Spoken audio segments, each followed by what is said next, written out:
بسم الله الرحمن الرحيم.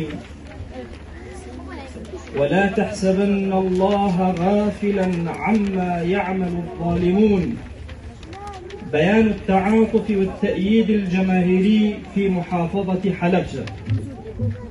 مع الأسف الشديد قام الكيان الصهيوني الغاصب المحتل وبشكل وحشي وهمجي بأعمال دموية في حق المواطنين الأبرياء من الأطفال والشيوخ والمرضى الفلسطينيين، حيث ارتكب في الأيام الأخيرة العديد من جرائم القتل الجماعي في قطاع غزة، لا سيما ذلك الهجوم الهمجي عندما هاجم مستشفى المعمدان في غزة، فراح ضحيته مئات الشهداء من المرضى والأطباء والكوادر الطبية.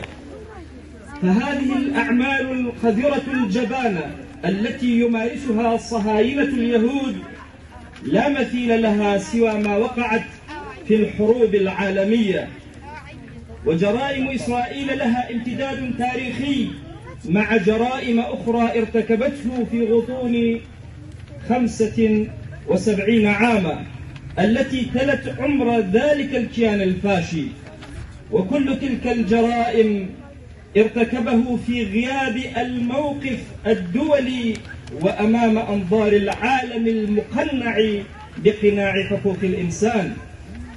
ونحن والجماهير المتعاطفة في محافظة حلب الشهيدة نشعر أكثر من غيرنا بمعاناة أهلنا وإخوتنا في غزة وفي العالم الإسلامي لما رأيناه من إبادة جماعية للأطفال والنساء والشيوخ في هذه المدينة المنكوبة.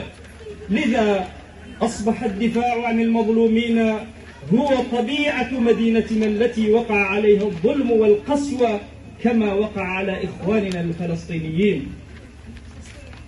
لذا ندين وبشدة جرائم الصهاينة ونعتبرها جرائم الإبادة والقتل الجماعي، وندين أيضا صمت المجتمع الدولي ومنظمات حقوق الإنسان مع الإدانة التامة للمواقف المتخاذلة للأنظمة العربية الحاكمة، ونعتبرها تأييدا صارخا لجرائم الصهاينة إزاء استخدامه للأسلحة المحظورة. ونرى أن القضية الفلسطينية مشابهة للقضية الكردية، والشعبين الكردستاني والفلسطيني لهما تاريخ مشترك من الجهاد والكفاح والنضال ضد الظلم والاحتلال.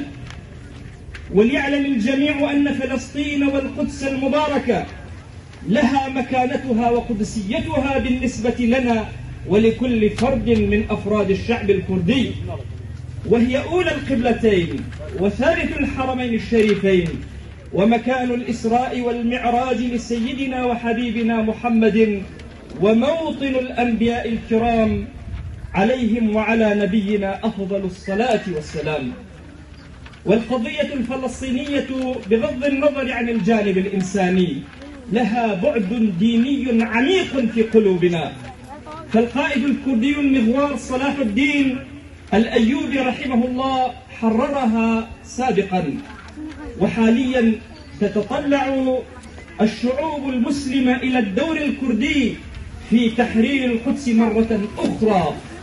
ونحن نسأل المولى سبحانه ونأمل أن يعيد إلينا ريادة الأمة الإسلامية عن طريق دورنا البطولي والمؤثر في تأهيل قيادة رشيدة تهتم بمجد الإسلام وتحرير فلسطين. وختاما، نحن جماهير كردستان في محافظة حلب الشهيدة نقول هذا ما نستطيع أن نقدمه اليوم، سائلين المولى جل جلاله أن يكون لتعاطفنا وتجمعنا دور في إسعاد قلوب إخواننا في غزة. داعين من الله سبحانه وتعالى أن ينزل الصبر والثبات على إخواننا المرابطين المجاهدين في غزة وفلسطين، وأن ينصرهم على الصهاينة الغاصبين، وأن يتغمد شهداءهم وشهداءنا في حلبجة برحمته، وأن يشفي جرحاهم شفاء عاجلا لا يغادر سقما. والسلام عليكم ورحمة الله وبركاته. علماء وجماهير محافظة حلبجة.